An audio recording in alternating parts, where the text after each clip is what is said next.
Hello everyone, CGPSC ABCD में आप सभी का फिर से बहुत बहुत स्वागत है। आज के इस वीडियो में मैं फिर से आप सभी के लिए ले आया हूं छात्रावास अधीक्षक भर्ती परीक्षा 2024 के लिए एक सामान्य ज्ञान पर आधारित टेस्ट सीरीज। अगर आपने हॉस्टल वार्डन का सिलेबस देखा होगा तो आप सभी को भली भांति से पता होगा कि भारत का सामान्य ज्ञान का अगर सिलेबस की बात किया जाए तो उसमें आपसे भारतीय संविधान, भारत का इतिहास, भारत का भूगोल, भारतीय अर्थव्यवस्था और सामान्य विज्ञान पर आधारित 15 अंकों के 15 प्रश्न पूछे जाएंगे, जिसमें से ऊपर का ये जो टोटल है इससे आपको 11 क्वेश्चंस देखने को मिलेगा, जिसमें इतिहास संविधान के 2 हो जाएगा, इतिहास का 2, भूगोल का 2, अर्थव्यवस्था का 2 और सामान्य विज्ञान के 3 क्वेश्चन हो जाएंगे। इस प्रकार 11 यहाँ से और खेल और शिक्षा, योगा और मूल शिक्षा से 4 क्वेश्चन आपसे पूछे जाएंगे। तो इसी पर आधारित ये हमारा टेस्ट 11वां सामान्य ज्ञान का टेस्ट सीरीज है। इससे पहले मैं ऑलरेडी 10 टेस्ट सीरीज जो है अपलोड कर चुका हूं। अगर आपने नहीं देखा है तो आप जाके जरूर देखिएगा। बहुत ही बेहतरीन टेस्ट सीरीज है जो कि इसी सिलेबस पर आधारित है, जिसमें मैंने 15 क्वेश्चंस लिया है और प्रैक्टिस कराया है, साथ ही साथ उसको बहुत अच्छे से एक्सप्लेन भी किया हूं, ताकि आपका टेस्ट के साथ साथ एक एनालिसिस, एक रिवीजन भी आपका हो जाए। ठीक है, तो चलिए आज की इस वीडियो का शुरुआत कर लेते हैं। अगर आप हमारे चैनल में पहली बार आए हैं तो हमारे चैनल को जरूर सब्सक्राइब करें, वीडियो अच्छा लगे तो लाइक भी करें और दोस्तों के साथ शेयर भी जरूर कर सकते हैं। और ये पूरा 11 वीडियो का अगर आपको पीडीएफ चाहिए तो आप हमारा टेलीग्राम जो चैनल है उसको जरूर ज्वाइन कर लीजिएगा। मैं वहां पर इसका पूरे जितना भी अभी तक ये 11 वीडियो है और इसके बाद भी 3-4 वीडियो और आएंगे एग्जाम आने तक, तो सबका वीडियो जो है मैं प्लेलिस्ट में डाल दूंगा आपको, टेलीग्राम में डाल दूंगा, आप वहां से देख लीजिएगा। चलिए आज की इस वीडियो की शुरुआत करते हैं और इस टेस्ट को आप भी वीडियो को पॉज करके दीजिएगा और आंसर मैच करने के बाद लास्ट में आप सब कमेंट करेंगे कि आउट ऑफ 15 क्वेश्चंस आपका कितना सही हुआ। ठीक है, चलिए शुरू करते हैं और बढ़ते हैं क्वेश्चन नंबर 1 के लिए। क्वेश्चन नंबर 1 है आप सभी के लिए स्क्रीन के ऊपर। सबसे पहले मैं संविधान के 2 प्रश्नों को आपके सामने रखता हूं। क्वेश्चन नंबर 1 है कि निम्नलिखित में से कौन सा मूल अधिकार भारतीय नागरिकों के साथ साथ विदेशियों को भी प्राप्त है। हम सभी को पता है कि भारतीय संविधान में हमारा फंडामेंटल राइट दिया गया है, मूल अधिकारों की बात किया गया। तो मूल अधिकार केवल भारतीयों के लिए नहीं, जो विदेशी नागरिक भी जो भारत आएंगे उनके लिए भी तो होना चाहिए। तो कुछ ऐसे भी मौलिक अधिकार है जो केवल और केवल भारतीयों को प्राप्त है, लेकिन कुछ ऐसे मौलिक अधिकार हैं जो भारतीयों के साथ साथ विदेशी नागरिकों को भी प्राप्त है। तो आप सभी को ये चारों विकल्प में से उसी को पकड़ना है कि कौन सा ऐसा अनुच्छेद में वर्णन किया गया मौलिक अधिकार है जिसका अधिकार भारतीयों के साथ साथ विदेशी नागरिकों को भी है। बताइए, अनुच्छेद 15, अनुच्छेद 16, अनुच्छेद 19 या फिर अनुच्छेद 20। ये बहुत ही ज़्यादा इंपॉर्टेंट प्रश्न है दोस्तों। ठीक है, ऐसे प्रश्न जो है कई बार से पूछा जाता है और साथ ही साथ इन सबसे आपका रिविजन भी भली बात ही हो जाएगा। तो आप सबको अच्छे से सबके सारे क्या बोलते हैं जितने भी यहाँ पे आर्टिकल्स दिए गए उसको भी आपको पता होना चाहिए। ठीक है, तो चलिए इसका राइट आंसर क्या हो जाएगा, कमेंट करेंगे आप सभी कि किसका इसका राइट आंसर हो जाएगा। इसका राइट आंसर है ऑप्शन नंबर डी, जो आर्टिकल 20 है, अनुच्छेद 20। ये एक ऐसा है मौलिक अधिकार जो भारत के साथ साथ विदेशी नागरिकों को भी प्राप्त है। आप सभी को पता होगा कि जो भारतीय संविधान का अनुच्छेद 20 है वो किससे संबंधित है। तो ये जो संबंधित है, चलिए इसको चलिए मैं बता ही देता हूँ। अनुच्छेद 20 जो है अपराधों के लिए दोष सिद्धि के संबंध में संरक्षण से संबंधित है। ठीक है, यहाँ पे आपको लिख लेना है क्योंकि लिखने में ज़्यादा टाइम लगेगा। यहाँ पे फिर भी मैं लिखता हूँ, अपराधों के लिए दोष सिद्धि। ठीक है, क्योंकि जब भी कोई आपराधिक मामलों में अगर कोई फंसेगा तो केवल भारतीयों को ही उससे दोष सिद्ध को करने की अनुमति तो नहीं होगा।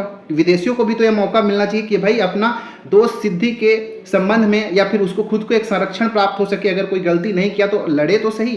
ठीक है, तो उसको भी एक अधिकार होना चाहिए। इसीलिए जो अपराधों के लिए दोष सिद्धि के संबंध में जो आरक्षण है, ठीक है, ये भारत के साथ साथ विदेशियों को भी ये अधिकार जो है प्राप्त है। ठीक है, याद रखिएगा आर्टिकल 20। देखिए एक्चुअली में क्या है ना कि जो भारतीय संविधान है उसमें अगर देखा जाए तो मैं यहाँ पे लिख रहा हूँ, देखिएगा जो यहाँ पे मैं जो आर्टिकल लिखने वाला हूँ, जैसे मैं बात कर लूँ आर्टिकल 15 की, आर्टिकल 16, आर्टिकल 19, आर्टिकल 29 और आर्टिकल 30।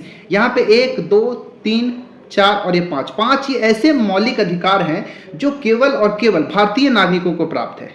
याद रखिएगा, ये ऐसे मौलिक अधिकार है जो केवल भारतीय नागरिकों को ही प्राप्त है, विदेशियों को प्राप्त नहीं होगा।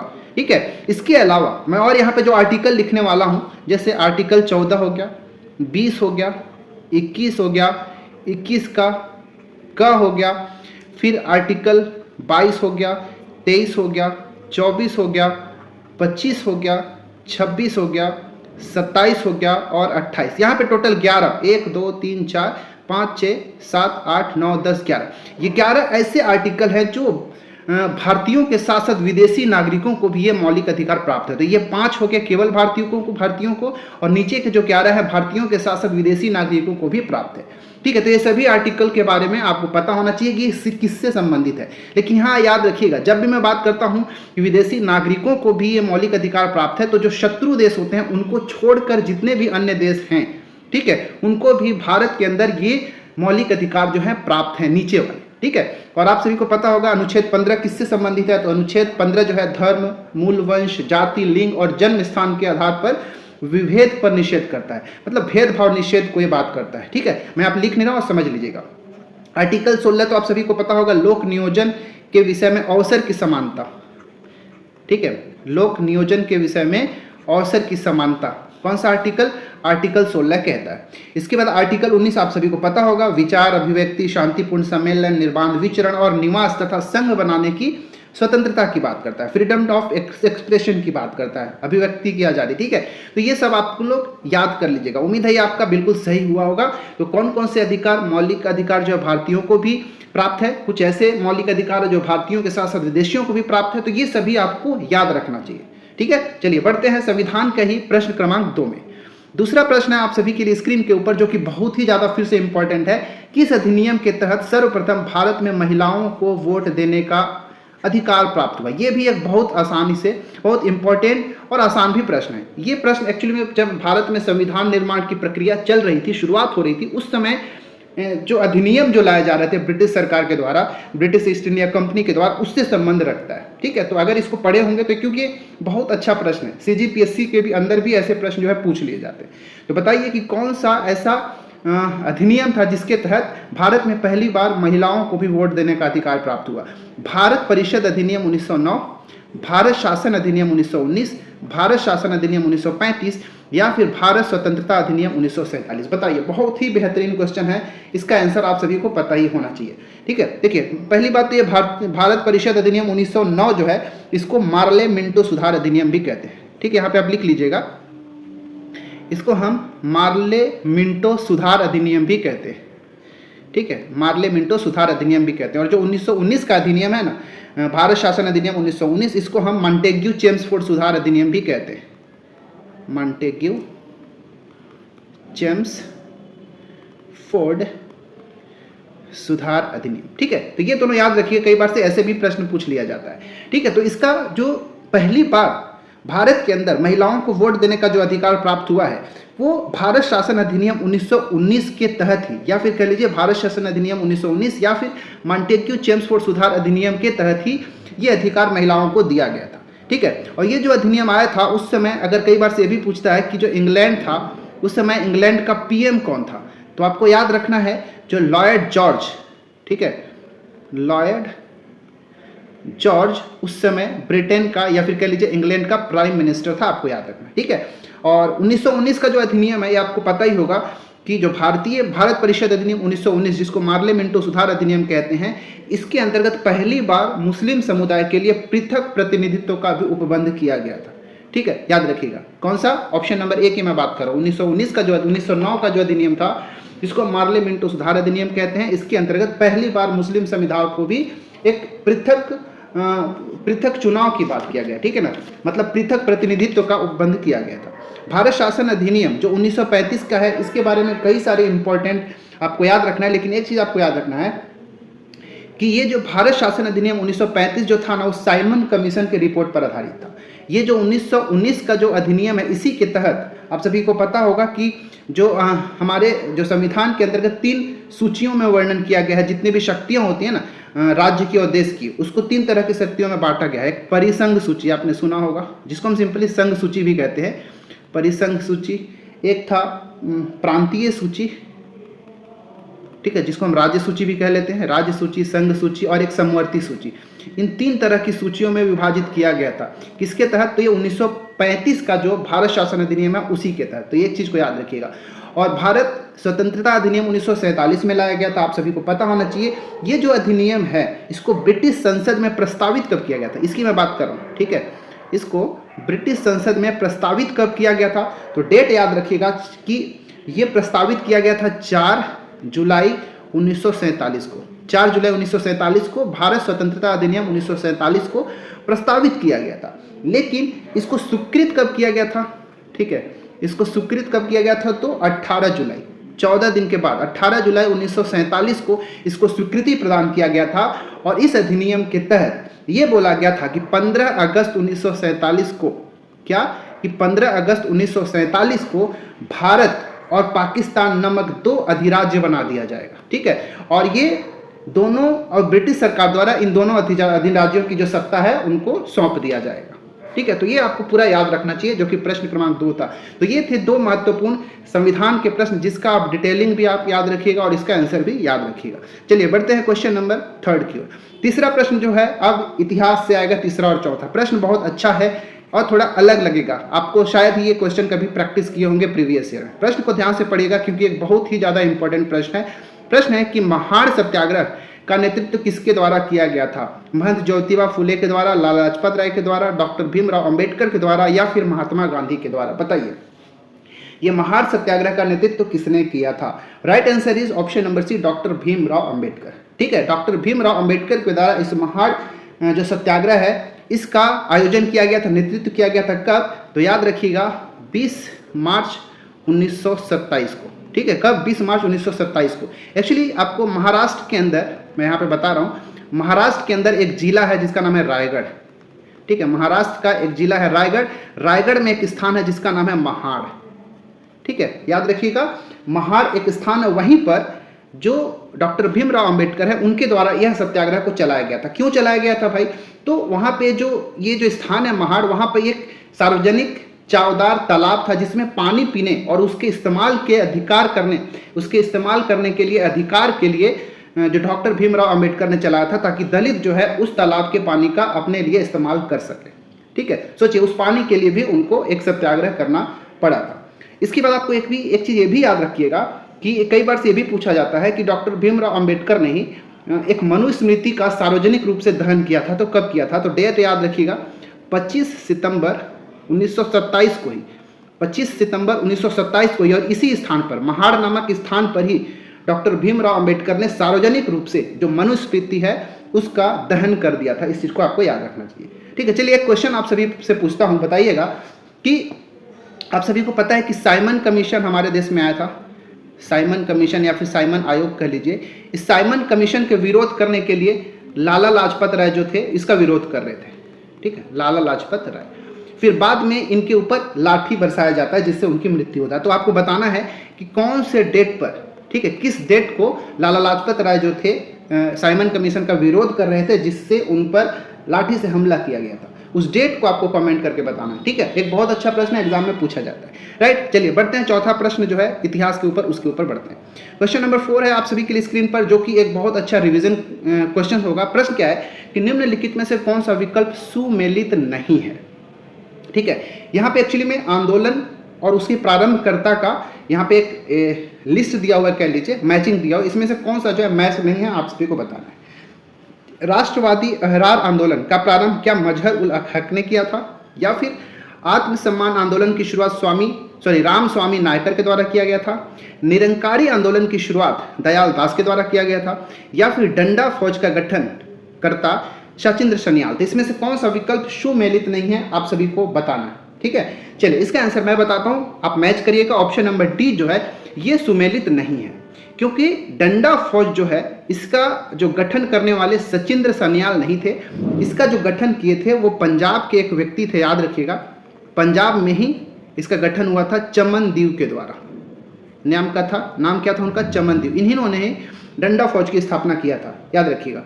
और आप सभी को पता होना चाहिए कि सचिंद्र सन्याल ने 1924 के अंदर Hindustan Republican association HRA, Hindustan Republican association का स्थापना किया था? सचिंद्र सन्याल ने। ठीक है, और बाकी ये राष्ट्रवादी अहरार आंदोलन का प्रारंभ मजहर उल हक ने किया था, सही है। आत्मसम्मान आंदोलन की शुरुआत रामस्वामी नायकर ने किया था, ये भी सही है।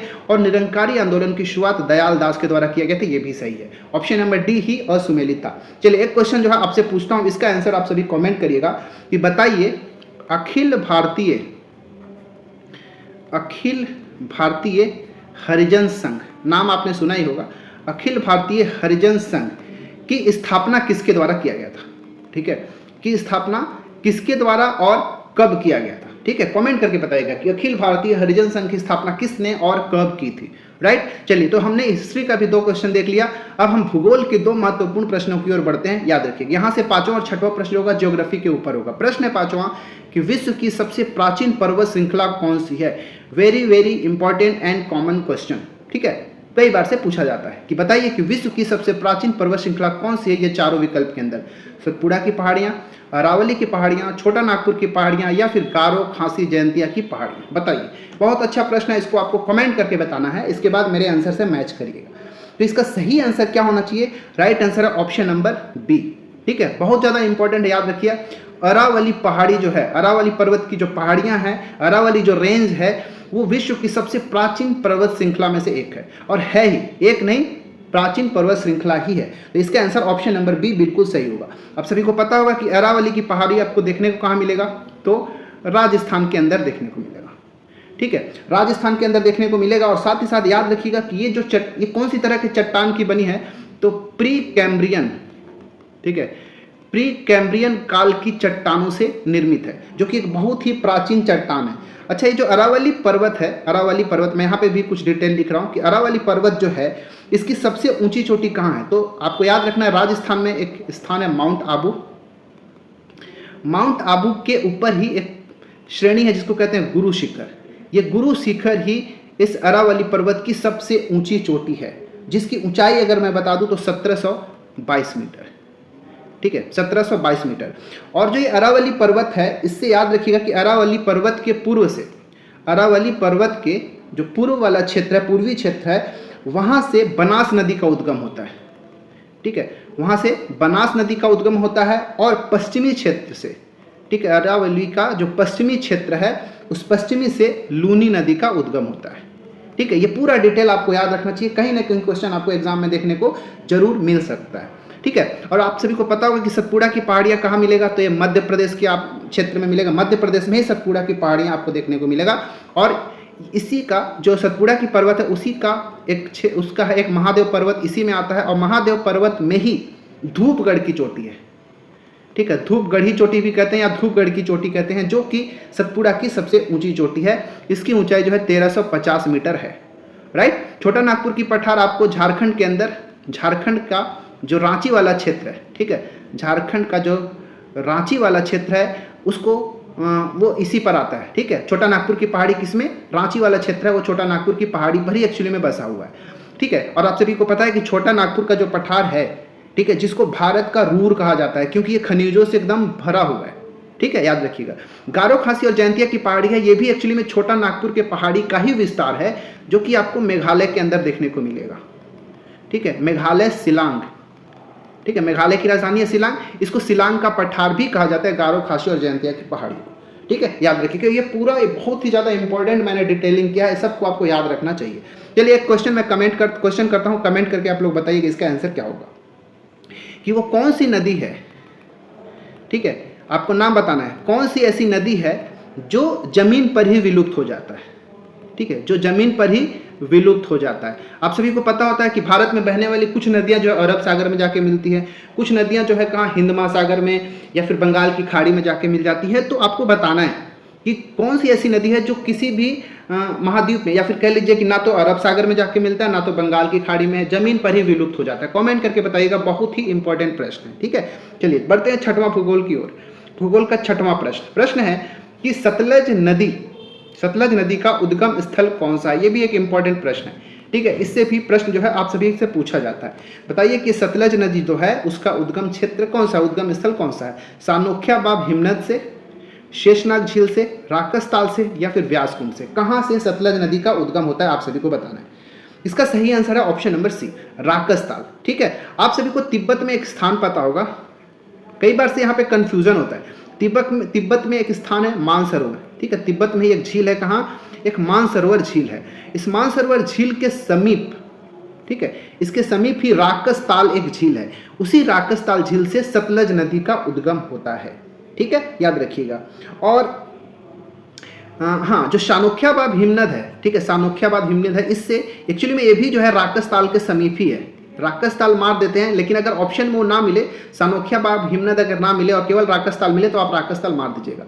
ये जो मानसरोवर के राकस ताल नहीं मानना चाहिए, एक्चुअली में यहाँ पे क्या लिखना चाह रहा था मैं, मानसरोवर। ठीक है, जो मानसरोवर है, मानसरोवर कहाँ है, तिब्बत के अंदर है। तो मानसरोवर के समीप ही शानोख्याबाद हिमनद है और यहाँ से सिंधु नदी का उद्गम होता है।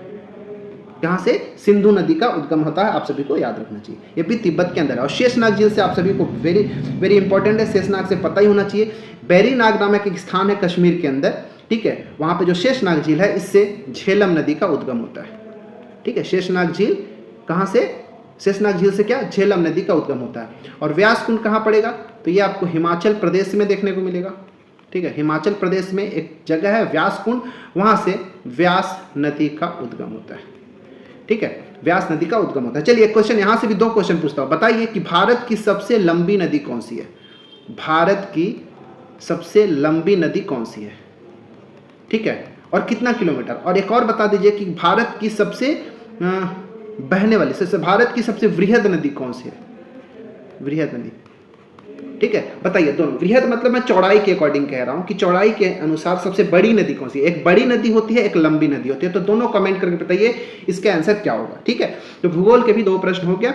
चलिए अब हम अर्थव्यवस्था के दो महत्वपूर्ण प्रश्नों को देखते हैं। यहाँ से दो प्रश्न 7वां और 8वां जो है इकोनॉमिक्स के मिलेंगे। ठीक है, और ये सभी जो इकोनॉमिक्स के प्रश्न होंगे बहुत ज्यादा इंपॉर्टेंट होंगे। एक्चुअली मैं ऐसे क्वेश्चन लाता ही इसलिए हूँ ना, ताकि आपका रिविजन बहुत अच्छे से हो सके, क्योंकि टेस्ट देने के साथ साथ आपका रिविजन भी होते रहे, ये बहुत ज्यादा मायने रखता है। प्रश्न है कि कौन सी पंचवर्षीय योजनाओं के दौरान भारत में हरित क्रांति का जनक हुआ।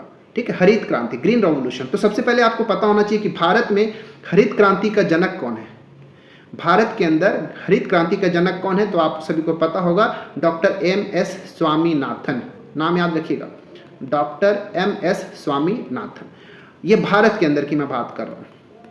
लेकिन अगर मैं बोल दूं कि विश्व में, ठीक है, विश्व में हरित क्रांति के जनक कौन है, तो याद रखिएगा डॉक्टर नॉर्मन बोरलॉग। ठीक है, डॉक्टर नॉर्मन बोरलॉग, ये जो है विश्व में हरित क्रांति के जनक है। ठीक है, तो ये चीज आपको तो याद ही रखना चाहिए। अब बात आते हैं कि हरित क्रांति का जन्म भारत में किस पंचवर्षीय योजना के दौरान हुआ था, प्रथम, द्वितीय, तृतीय या फिर चतुर्थ, बताइए। इसका राइट आंसर जो है ना, याद रखिएगा हमेशा, क्योंकि ये क्वेश्चन जो कई बार रिपीट किया गया है, ऑप्शन नंबर सी। जो थर्ड 5 ईयर प्लान था, तृतीय पंचवर्षीय योजना था, जो कि कब से कब तक था, 1961 से लेके 1966 तक। इसी के बीच में हरित क्रांति को, भारत में हरित क्रांति का जन्म हुआ। ठीक है, याद रखिएगा किसके द्वारा, तो इसके सबसे महत्वपूर्ण व्यक्ति डॉक्टर MS स्वामीनाथन ही थे। ठीक है, याद रखिएगा। अच्छा, ये कई बार से ऐसे प्रश्न भी पूछा जाता है कि जो प्रथम पंचवर्षीय योजना है किस मॉडल पर आधारित था। तो ये मैं चारों का कुछ मॉडल बता देता हूँ, याद रखिएगा। अच्छा, प्रथम पंचवर्षीय योजना जो था वो 1951 से लेके 1956 तक चला था। ठीक, 1951 से 56 तक चला था प्रथम पंचवर्षीय योजना, और ये जो था हेराल्ड डोमर मॉडल पर आधारित था। ठीक है, हेराल्ड डोमर, ठीक है, हेराल्ड डोमर मॉडल पर आधारित था। द्वितीय पंचवर्षीय योजना जो है 56 के बाद आएगा, मतलब 1956 से लेके 56, 5, 61 तक चलेगा। और ये किस मॉडल पर आधारित था, ये भी याद रखिएगा। तो द्वितीय पंचवर्षीय योजना जो है PC महालनोबिस मॉडल पर आधारित था। PC महालनोबिस, इस मॉडल पर आधारित था। ठीक है ना, जो कुछ भी मैं लिखवा रहा हूँ इंपॉर्टेंट है, लिख लीजिएगा। तीसरा, जो तृतीय पंचवर्षीय योजना है जिसमें हरित क्रांति का जन्म हुआ, ये किस मॉडल पर आधारित था, तो ये जॉन सेंडी और सुखमय चतुर्वेदी मॉडल पर आधारित था। ठीक है, लिख लीजिएगा भाई, सब इंपॉर्टेंट है। जॉन सेंडी और सुखमय चतुर्वेदी मॉडल पर आधारित था। और फाइनली चौथा, जो चतुर्थ पंचवर्षीय प्लान था, ये किसके ऊपर, तो डॉक्टर गॉडगिल, ठीक है, डॉक्टर गॉडगिल मॉडल पर आधारित था। तो जितना भी मैंने यहाँ पे डिटेल बताया आप सभी को याद रखनी है। और चतुर्थ पंचवर्षीय योजना कब से कब आएगा, 1969 से लेके 5 साल जोड़ दीजिए 1974। क्वेश्चन आपसे है यहाँ पे जो कि इकोनॉमिक्स का है, कई बार एग्जाम में पूछा गया है कि बताइए कि योजना अवकाश, ठीक है, एक बार पूछा गया, सीजीपीएससी में भी पूछा गया तो योजना अवकाश कि भारत में कितने बार योजना अवकाश लाया गया और कब से कब तक, आपको ईयर भी बताना है कितने, ठीक है, कितने योजना अवकाश जो है भारत में अभी तक लाया गया था और कौन से ईयर तक में लाया गया था। ठीक है, चलिए अच्छा प्रश्न है, कमेंट करके आप सब लोग बताइएगा। चलिए 8वां प्रश्न, क्वेश्चन नंबर 8 है जो कि इकोनॉमिक्स का ही है कि भारत के वायसराय की कार्यकारिणी परिषद में पहली बार बजट प्रस्तुत किसने किया था। ये भी एक बहुत ही अच्छा प्रश्न है जिसका आंसर आप सभी को पता ही होना चाहिए। ठीक है, बताइए कि भारत के वायसराय की कार्यकारिणी में पहली बार बजट प्रस्तुत किसके द्वारा किया गया था। वायसराय कैनिंग के द्वारा, जेम्स विल्सन के द्वारा, लॉर्ड डलहौजी के द्वारा या फिर आर.के. षणमुखम सेट्टी के द्वारा, किसके द्वारा बताइए। ठीक है, एक्चुअली में देखिए भारत का जो संविधान है, मैं आपको कुछ डिटेल बता रहा हूँ, याद रखिएगा कि जो भारत का जो संविधान है, अच्छा चलिए उसका मैं क्वेश्चन आपसे पूछूंगा, कमेंट करिएगा। यहाँ पे मैं इसको एक्सप्लेन करता हूँ कि भारत की वायसराय की कार्यकारिणी परिषद में पहली बार बजट प्रस्तुत किसने किया था। तो इसका आंसर जो है याद रखिए, पहले तो याद रखिए कि जो उस समय जो वायसराय कौन थे, तो लॉर्ड कैनिंग थे। बात है 1859-60 की, ठीक है, बात है क्योंकि 1857 की जो क्रांति हुई थी उसके बाद वायसराय जो कैनिंग है उनको वायसराय घोषित किया गया था और भारत के पहले वायसराय कौन थे, तो लॉर्ड कैनिंग ही थे, आपको याद रखिए। तो मैं 1859 और 60 के समय की बात कर रहा हूं। अगर ये पूछा जाएगा कि भारत में बजट प्रणाली की शुरुआत किसको किया गया था, ठीक है, इसको चलिए डेट को हटा देते हैं। भारत में बजट प्रणाली की शुरुआत, ठीक है, तो भारत में बजट प्रणाली की शुरुआत किस वायसराय के समय हुआ था, तो लॉर्ड कैनिंग के समय हुआ था। और इस लॉर्ड कैनिंग के समय ही याद रखिएगा कि जो वायसराय की कार्यकारिणी परिषद थी उसमें एक व्यक्ति को नियुक्त किया गया था जिसका नाम था जेम्स विल्सन। और जेम्स विल्सन ही प्रथम ऐसा व्यक्ति था जिसने पहली बार भारत में, ठीक है, भारत में पहली बार कब, तो 7 अप्रैल 1960 को भारत में बजट प्रस्तुत किया था, याद रखिएगा। और ये भी पूछ देगा कि भारत में बजट प्रणाली की शुरुआत किस वायसराय के समय हुआ था, तो वायसराय कैनिंग के समय हुआ था। लेकिन अगर पूछेगा कि भारत में बजट प्रणाली के संस्थापक कौन थे, ठीक है, क्या बोल रहा हूं कि बजट प्रणाली के संस्थापक कौन थे, तो अगर ऐसा संस्थापक पूछ दे तो आपको याद रखिएगा जेम्स विल्सन ही आपको टिक करना है। जेम्स विल्सन को ही बजट प्रणाली के संस्थापक के रूप में जाना जाता है, ठीक है। और के.आर. षणमुखम सेट्टी तो आप जानते हो कि स्वतंत्र भारत का मतलब 1947 के बाद जब हमारा भारत बना तो स्वतंत्र भारत का जो प्रथम बजट था, ठीक है, प्रथम बजट जो था वो किसके द्वारा प्रस्तुत किया गया था बताइए, तो के.आर. षणमुखम सेट्टी के द्वारा स्वतंत्र भारत का प्रथम बजट जो है प्रस्तुत किया गया था। राइट, याद रखिए, डेट भी याद रख सकते हैं, 26 नवंबर 1947 को प्रस्तुत किया गया था, ठीक है ना। अच्छा, ये भी कई बार से ऐसा पूछता है कि गणतंत्र भारत का, ठीक है, मतलब 1950 की मैं बात कर रहा हूं, तो गणतंत्र भारत का प्रथम बजट किसके द्वारा प्रस्तुत किया गया था, पेश करने वाले कौन थे, तो वो थे जॉन मथाई। कौन थे, जॉन मथाई, याद रखिएगा। चलिए, और ठीक है, अब ये जो एक्चुअली में ये जो स्वतंत्र भारत के प्रथम वित्त मंत्री कौन पूछ देगा ना, कौन थे, तो वो भी याद रखिएगा आर.के. षणमुखम सेट्टी ही थे, भारत के प्रथम स्वतंत्र भारत के प्रथम वित्त मंत्री। अब क्वेश्चन आपसे यहाँ पे पूछना जो चाह रहा था, पूछता हूँ कि बताइए कि भारतीय संविधान के किस आर्टिकल के अंदर बजट शब्द का उल्लेख है, आपको बताना है। बजट शब्द का उल्लेख भारतीय संविधान के किस अनुच्छेद में देखने को मिलेगा, ठीक है, कमेंट करके आप लोग जरूर बताइएगा। चलिए बढ़ते हैं अब क्वेश्चन नंबर 9वां की ओर। 9वां, 10वां और 11वां अब आपको साइंस के प्रश्न मिलेंगे, ठीक है, 3 प्रश्न जो है आपको साइंस के मिलेंगे। प्रश्न क्रमांक 9वां है जो कि सबसे पहले मैं फिजिक्स का क्वेश्चन लाऊंगा, इसके बाद केमिस्ट्री का और लास्ट में बायोलॉजी का, ठीक है। 9वां प्रश्न भौतिकी का है कि किस भौतिक वैज्ञानिक ने सापेक्षता का सिद्धांत का खोज किया था या फिर प्रतिपादन किया था। बहुत ज़्यादा इंपॉर्टेंट प्रश्न है, बताइए अल्बर्ट आइंस्टीन के द्वारा, विल्हेम रॉन्टजन के द्वारा, माइकल फैराडे के द्वारा, फिर या हेनरी बैक्यूरेल के द्वारा। किसने सापेक्षता की सिद्धांत, इसको हम थ्योरी ऑफ रिलेटिविटी भी कहते हैं, ठीक है, थ्योरी ऑफ रिलेटिविटी, सापेक्षता का सिद्धांत किसके द्वारा दिया गया था। एक बहुत अच्छा प्रश्न है, इसका आंसर है option number A, Albert Einstein के द्वारा सापेक्षता का सिद्धांत का प्रतिपादन किया गया था। ठीक है, आइंस्टाइन ने एक और भी दिया था, याद रखिएगा, प्रकाश विद्युत प्रभाव आपने सुना होगा, प्रकाश विद्युत प्रभाव, फोटो इलेक्ट्रिक इफेक्ट इंग्लिश में कहते हैं, फोटो इलेक्ट्रिक इफेक्ट। ये दोनों को आपको याद रखना है, एग्जाम में पूछा जाता है कि प्रकाश विद्युत प्रभाव और सापेक्षता का सिद्धांत, ये दोनों किसके द्वारा, तो अल्बर्ट आइंस्टाइन के द्वारा जो है प्रतिपादित किया गया था। ठीक है, विल्हेम रॉन्टजन के बारे में हम सब जानते हैं कि इन्होंने एक्स किरणों की खोज किया था, एक्स रेज का मतलब एक्स किरणों की खोज किसके द्वारा, तो विल्हेम रॉन्टजन के द्वारा किया गया था। माइकल फैराडे का एक याद रखिएगा, विद्युत चुंबकीय प्रभाव, सॉरी विद्युत चुंबकीय प्रेरण, विद्युत चुंबकीय प्रेरण, विद्युत चुंबकीय प्रेरण जिसको हम कहते हैं इलेक्ट्रोमैग्नेटिक इंडक्शन, ये किसके द्वारा प्रतिपादन किया गया था भाई, तो माइकल फैराडे के द्वारा। और हेनरी बैकरल, आपको याद रखना है कि इन्होंने रेडियो एक्टिविटी की खोज किया था, रेडियो एक्टिविटी, रेडियो एक्टिवता। ठीक है, रेडियो एक्टिवता का खोज किसने किया था, हेनरी बैकरल के द्वारा। क्वेश्चन है आप सभी के लिए, बताइए कि रेडियम की खोज किसने किया था। ठीक है, रेडियम की खोज किसने किया था जिसके लिए उनको नोबेल प्राइज मिला था, रेडियम की खोज किसके द्वारा किया था, कमेंट करिएगा। ठीक है, चलिए बढ़ते हैं 10वां प्रश्न, जो कि केमिस्ट्री का क्वेश्चन है, जो कि एक बहुत अच्छा प्रश्न है। प्रश्न है कि जो आधुनिक आवर्त सारणी है, मॉडर्न पीरियोडिक टेबल है, उसमें किसी वर्ग में ऊपर से नीचे जाने पर तत्वों के गुण में सही परिवर्तन को दर्शाता है। हम सभी को पता है कि आधुनिक आवर्त सारणी के अनुसार जब किसी वर्ग में ऊपर से नीचे या फिर किसी आवर्त में बाएं से दाएं जाते हैं तो उनमें परिवर्तन देखने को मिलता है, उसके आकार में, विद्युत धनात्मकता या ऋणात्मकता में, आयनन ऊर्जा में, ये सारी चीज़ों में कुछ ना कुछ परिवर्तन देखने को मिलता है। तो ये चारों विकल्प में से कौन ऐसा है जो सही परिवर्तन को दर्शाता है। इसमें जब मैं किसी भी वर्ग में ऊपर से नीचे जा रहा हूँ तब की मैं बात कर रहा हूँ। ठीक है, परमाणु का आकार घटता है, विद्युत धनात्मकता घटती है, आयनन ऊर्जा घटती है, या फिर विद्युत ऋणात्मकता बढ़ती है। बताइए कि कौन सा ये चारों में से कथन सही है, सही परिवर्तन को दर्शाता है। ठीक है, तो इसका आंसर मैं बता दूं, इसका राइट आंसर है ऑप्शन नंबर सी, आयनन ऊर्जा। ठीक है, आयनन एनर्जी, ठीक है, आयोनाइजेशन एनर्जी भी कहते हैं, आयोनाइजेशन एनर्जी। ठीक है, आयोनाइजेशन एनर्जी, ये आयनन ऊर्जा का मान जो है घटती है, याद रखिएगा, क्या बोल रहा हूँ, आयनन ऊर्जा का मान घटती है। लेकिन याद रखिए किसी भी आवर्त सारणी में अगर किसी वर्ग में ऊपर से जब हम नीचे जाते हैं तो परमाणु के आकार घटता नहीं है, वो क्या होता है, बढ़ता है।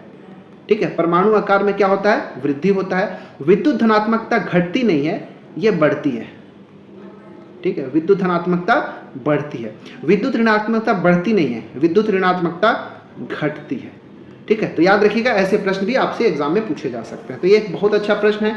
ठीक है, चलिए बढ़ते हैं क्वेश्चन नंबर 11वां की ओर, जो कि बायोलॉजी का एक प्रश्न है।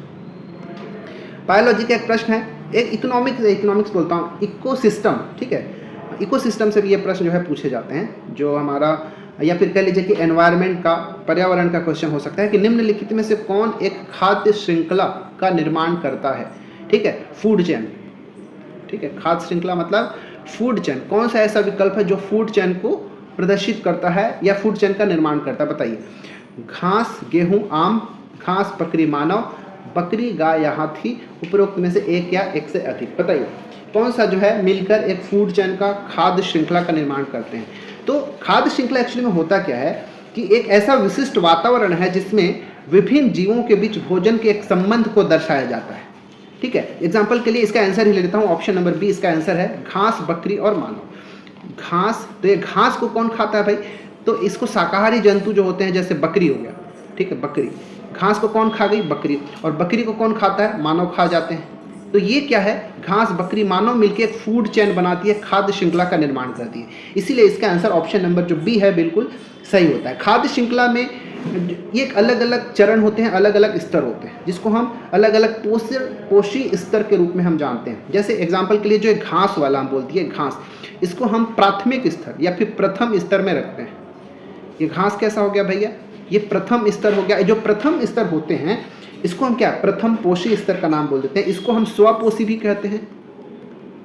ठीक है, स्वपोषी भी कहते हैं, या फिर इसी को हम प्रोड्यूसर या फिर उत्पादक कहते हैं। भाई क्यों ऐसा कह दिए, क्योंकि जो प्रथम स्तर के जो होते हैं, जैसे कि घास हो गया, पेड़ पौधे हो गया, ये प्रकाश संश्लेषण के द्वारा अपना जो भोजन होते हैं, अपना खाना खुद बनाते हैं।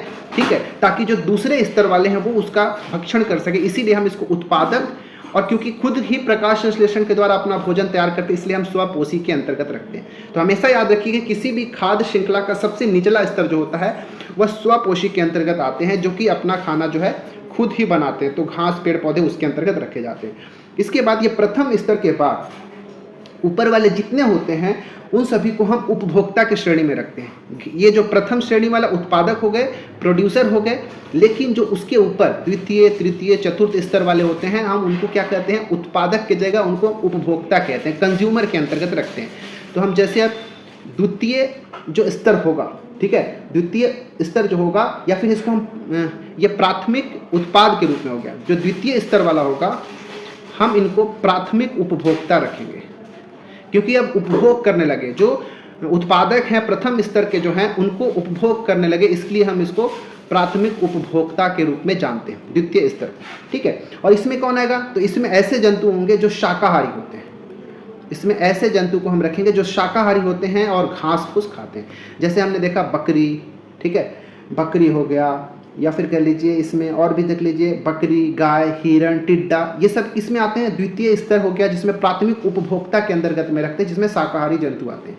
इसके बाद आ गया तृतीय स्तर। तृतीय स्तर में ऐसे आ जाएंगे जो इन द्वितीय स्तर वाले जो हैं प्राथमिक उपभोक्ता है उसको खाते हैं, मतलब जो शाकाहारी जंतुओं को खाते हैं उनको हम तृतीय स्तर के अंतर्गत रखेंगे। तृतीय स्तर मतलब ये हो गया द्वितीयक उपभोक्ता हम बोल देंगे इसको। ठीक है, जैसे इसमें हम बोल दिए शेर हो गए, मानव को भी हम इसी के अंतर्गत रखते हैं, क्योंकि मानव जो है बकरी को खा जाएगा। ठीक है, इसलिए हम इसी के अंतर्गत रखते हैं। तो इस प्रकार हम अलग अलग स्तर में बांटते चले जाते हैं और ये सभी मिलकर खाद्य श्रृंखला और फूड चेन का निर्माण करते हैं। उम्मीद है मैं आपको इसको बहुत अच्छे से समझा पाया हूँगा। ठीक है, इसका आंसर था ऑप्शन नंबर बी। चलिए, तो हमने साइंस के भी 3 प्रश्नों को देख लिया। अब आगे के जो 4 प्रश्न होंगे वो बहुत ज़्यादा इंपॉर्टेंट होंगे, जो कि मूल शिक्षा, ठीक है, उसके ऊपर आधारित होगा। ऐसे प्रश्न भी, क्योंकि 4 प्रश्न वहीं से पूछे जाएंगे। ठीक है, तो 4 प्रश्न किससे पूछा जाएगा, मूल शिक्षा, योग हो क्या, ठीक है, इन सारी चीज़ों पे पूछा जाएगा। तो 12वां प्रश्न है आप सभी के लिए, जो कि एक अच्छा प्रश्न है कि शिक्षा के अधिकार अधिनियम 2009, ठीक है, निःशुल्क और अनिवार्य शिक्षा अधिनियम 2009 जो है, इसके कौन सी धारा शिक्षक छात्र अनुपात को वर्णित करता है, ये एक अच्छा प्रश्न है। ठीक है, आप सभी को पता है कि right to education act RTE कब का है, तो 2009 का यह एक्ट है। ठीक है, जिसके अनुसार 6 से 14 वर्ष तक के जो बच्चे होते हैं उनके लिए अनिवार्य और निःशुल्क शिक्षा की बात की गई है। ये जो अधिनियम है इसमें कुल 7 अध्याय है। कितने अध्याय है, 7 अध्याय है। पहली बात तो आपको याद रखना है। और इसमें कितनी धाराएं हैं अगर आपसे पूछ लेगा तो याद रखिएगा, इसमें कुल 38 धाराएं हैं। 7 अध्याय और 38 धाराएं हैं। ठीक है, तो यहाँ पे आपसे पूछा गया कि कौन सी ऐसी धारा है इस अधिनियम का जिसमें शिक्षक और छात्र के अनुपात को वर्णन किया गया। धारा 28, धारा 10, धारा 25 या फिर धारा 3। देखिए, इस अधिनियम के तहत किसी भी जो शासकीय विद्यालय होगा उसमें छात्र शिक्षक का अनुपात 1:30 का होना चाहिए। कितने का, 1:30। जो प्रारंभिक शिक्षा होगा, प्रारंभिक जो क्लासेस होंगी उनमें शिक्षक और छात्र का अनुपात 1:30 का हो जाना चाहिए। 30 से अगर ज़्यादा बच्चे हो गए, मान लो 45 हो गया, तो इसके लिए 2 टीचर होंगे। जैसे ही 30 से ऊपर बच्चे हो गए उनके लिए 2 शिक्षक रखना अनिवार्य होना चाहिए, लेकिन 60 से कम होने चाहिए बच्चे। 60 से 61 भी हो गया ना तो 3 शिक्षक वहाँ पे आ जाएंगे। ठीक है, तो इसका वर्णन जो है याद रखिएगा ऑप्शन नंबर सी, धारा 25 में इसका वर्णन किया गया है छात्र शिक्षक के अनुपात का। ठीक है, जो धारा, ठीक है, धारा किसके अंदर, धारा 25 के अंदर। ठीक है, ऑप्शन नंबर सी इसका बिल्कुल राइट आंसर है, धारा 25। अच्छा, इसमें आपको ये भी याद रखना है, चलिए यहाँ पे धारा 28 किससे संबंधित है ये भी पता होना चाहिए। तो ये शिक्षकों, ये धारा 28 में वो कहा गया है कि जो भी सरकारी स्कूल के जो टीचर होंगे उनको वो प्राइवेट ट्यूशन नहीं चला पाएंगे। प्राइवेट ट्यूशन पर निषेध। ठीक है, प्राइवेट जो ट्यूशन होता है उसके लिए निषेध है उनको, वो प्राइवेट ट्यूशन नहीं चला सकते। जो धारा 10 है वो किससे संबंधित है, तो माता पिता और अभिभावकों का कर्तव्य। ठीक है, यहाँ पे लिख लीजिएगा, आप नोट करके लिख लीजिएगा, माता पिता व जो अभिभावक होंगे, माता पिता और अभिभावकों का कर्तव्य का वर्णन करते हैं धारा 10 के अंतर्गत। धारा 25 तो हमने देख ही लिया कि छात्र शिक्षक अनुपात को रिप्रेजेंट करता है। धारा 3 किससे है संबंधित है, तो निःशुल्क और अनिवार्य शिक्षा का अधिकार से संबंधित है, जिसमें बोला गया कि 6 से 14 वर्ष तक के बच्चों को अनिवार्य और निःशुल्क शिक्षा का प्रावधान किया जाएगा। कब तक, तो जो प्रारंभिक शिक्षा है उनका उनका प्रारंभिक शिक्षा के पूर्ण होने से पहले तक अनिवार्य रूप से उनको निःशुल्क और अनिवार्य शिक्षा दिया जाएगा। इसका वर्णन जो है धारा 3 के अंतर्गत रखा गया है। ठीक है, चलिए अब बढ़ते हैं क्वेश्चन नंबर 13 की ओर।